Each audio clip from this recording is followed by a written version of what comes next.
Hello friends, வணக்கம். இன்றைக்கி கருப்பு கொள்ளு குழம்பு எப்படி செய்கிறதுன்னு பார்க்கலாம். கொள்ளில் ஏகப்பட்ட சத்துக்கள் இருக்குதுங்க. நார் சத்து, புரதச்சத்து, இரும்பு சத்து, ஆன்டி ஆக்சிடென்ட் கூட இருக்குது. ரத்த சோகை இருக்கிறவங்க இந்த கொள்ளு எடுத்துக்கலாம். அதுவும் முளைக்கட்டி செய்யும்போது இன்னுமே டேஸ்ட்டு சூப்பராக இருக்கும்.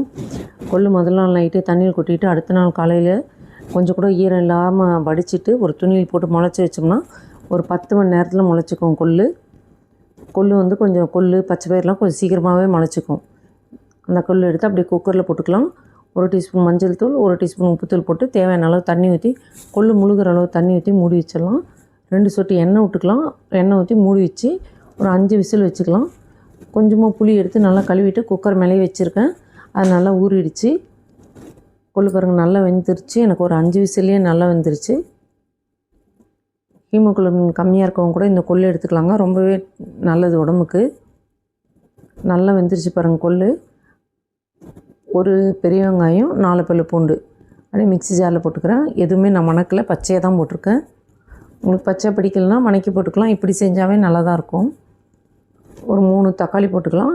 புளி நல்லா ஊறிடுச்சு. அந்த புளியை எடுத்து போட்டு 1 ஸ்பூன் மிளகாத்தூள், 2 ஸ்பூன் தனியாத்தூள் போட்டுக்கலாம். காரம் வந்து நம்ம டேஸ்ட்டுக்கு தகுந்த மாதிரிங்க. கொஞ்சம் காரமாக செஞ்சுக்கிட்டாலும் நல்லா தான் இருக்கும்.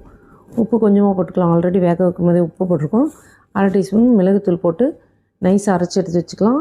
குக்கரில் எண்ணெய் ஊற்றி கடுகு, சீரகம், பெருங்காயம், வெந்தயம், கொஞ்சமாக வெங்காயம் போட்டு தாளிச்சிக்கலாம். நல்லா வணக்கி விட்டுக்கலாம். இந்த வீடியோ உங்களுக்கு பிடிச்சிருந்தால் லைக் பண்ணுங்கள், ஷேர் பண்ணுங்கள், சப்ஸ்கிரைப் பண்ணுங்கள். இப்போ நம்ம அரைச்சி வச்சுருக்க வெங்காயம், தக்காளி விழுது அப்படியே எடுத்து போட்டுக்கலாம். இது பச்சை தான் அரைச்சிருக்கோம். நம்ம பச்சை வாசனை போகிற அளவுக்கு நல்லா வணங்கணும். நல்லா கலக்கி விட்டுறலாம். கலக்கி விட்டு நல்லா வணங்கணுங்க. சின்னதாக ஸ்டவ்வில் ஹையில் வச்சுருக்கேன். கறிக்கு போகக்கூடாது. எண்ணெயும் நம்ம கம்மியாக தான் ஊற்றிக்கலாம். ரொம்ப அதிகம் எண்ணெய் தேவையில்லை. 1 ஸ்பூன் ஊற்றினா போதும். கொஞ்சமாக தண்ணி ஊற்றி நல்லா கலக்கி விட்டுறலாம். நல்லா கொதிக்கட்டும். அதுக்குள்ளார நம்ம கொள்ளு ஒரு 4 கரண்டி கொள்ளு எடுத்துக்கிறேன். சின்ன கரண்டியில் தான் 4 கரண்டி கொள்ளு எடுத்து மிக்ஸி ஜாரில் போட்டு கொஞ்சம் குறகுறப்பாக அரைச்சி எடுத்துக்கலாம். பல்ஸ் மோடில் கொடுத்து அரைச்சி எடுத்துகிட்டு வந்துட்டேன். பாருங்கள், இந்த மாதிரி அரைச்சிருக்கேன். நான் 4 கரண்டி போட்டுக்கிட்டேன். நீங்கள் எல்லா கொள்ளும் அரைக்கணுனாலும் அந்த மாதிரி அரைச்சிக்கலாம். கொள்ளு வந்து கொஞ்சம் நல்லா திக்காக இருக்கும்.